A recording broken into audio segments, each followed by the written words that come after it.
Retail investors are pouring their life savings into generative AI software companies, hoping to find the next Nvidia before the window closes. Capital is moving at a frantic, speculative speed. This money is deployed entirely on the hope of future gains, rather than any current fundamental analysis. This chart tracks price-to-earnings multiples. Nvidia trades at 47 times earnings, Palantir at 400, and Datadog over 430. To justify these premiums, you assume infinite expansion. Yet despite billions spent, an estimated 95% of companies realize zero financial return on generative AI. The market is no longer operating on financial metrics.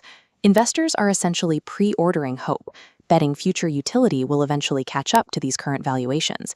Treating these complex systems as zero marginal cost software products is a foundational macroeconomic miscalculation.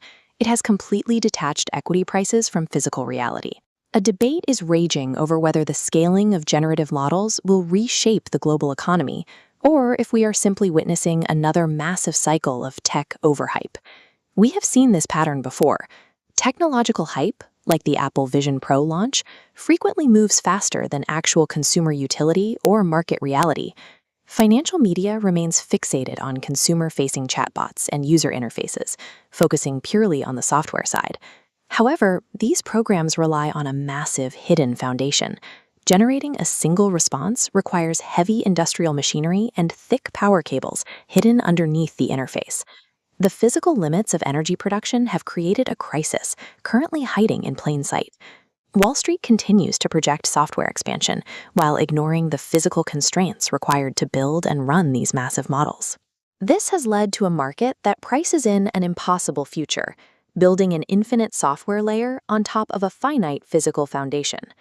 Historically, the stock market was a place where investors analyzed company fundamentals and cash flows to find long-term growth. That traditional model of value investing has largely vanished, replaced by algorithmic momentum. The explosion of passive index funds has fundamentally altered how capital is distributed across the entire market. Look at this model of the S&P 500. Over a third of the index's cap comes from just 7 companies. Passive funds automatically funnel capital into them, bypassing fundamental analysis. Their valuations are sustained by default allocation, not reality. Algorithms, passive funds, and options dealers are reacting to each other in real time, creating a system that is entirely detached from physical constraints.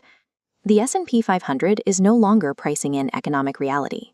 It is a precarious structure sustained by an automated loop of passive capital. This detachment from fundamentals is just as visible in the world of private venture capital. Elon Musk's AI lab, xAI, provides a clear example of this unchecked speculative mania.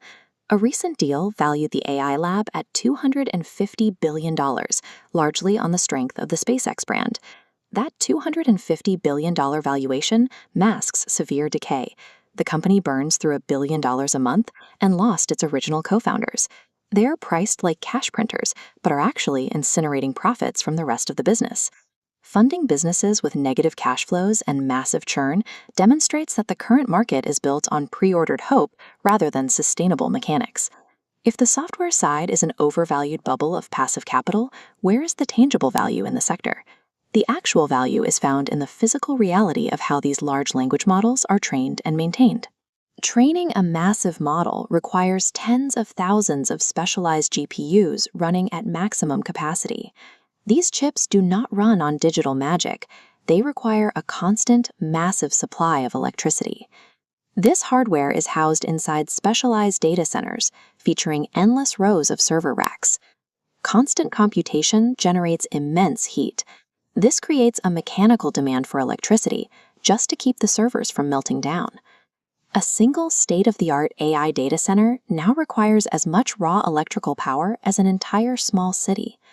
This infrastructure is not a zero marginal cost software application. It is a heavy manufacturing process bound by the laws of thermodynamics. The current electrical power grid cannot support the projected rollout of these data centers. This is the fatal flaw in Wall Street's projections.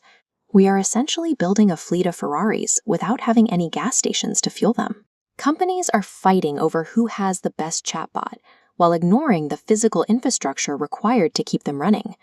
Moving power from a generation source to a data center requires high-voltage networks that take years to construct. This transmission deficit is an immovable physical barrier. It is impossible to code your way out of a lack of grid capacity.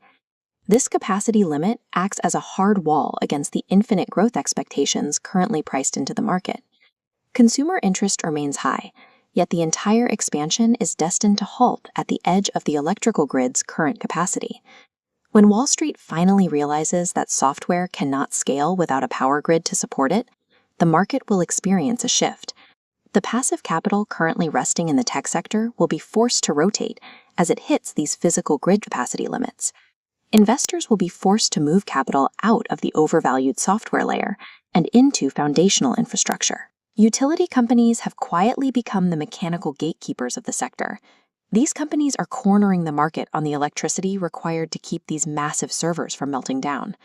As the digital illusion meets physical reality, it becomes clear who actually holds the leverage in this new economy.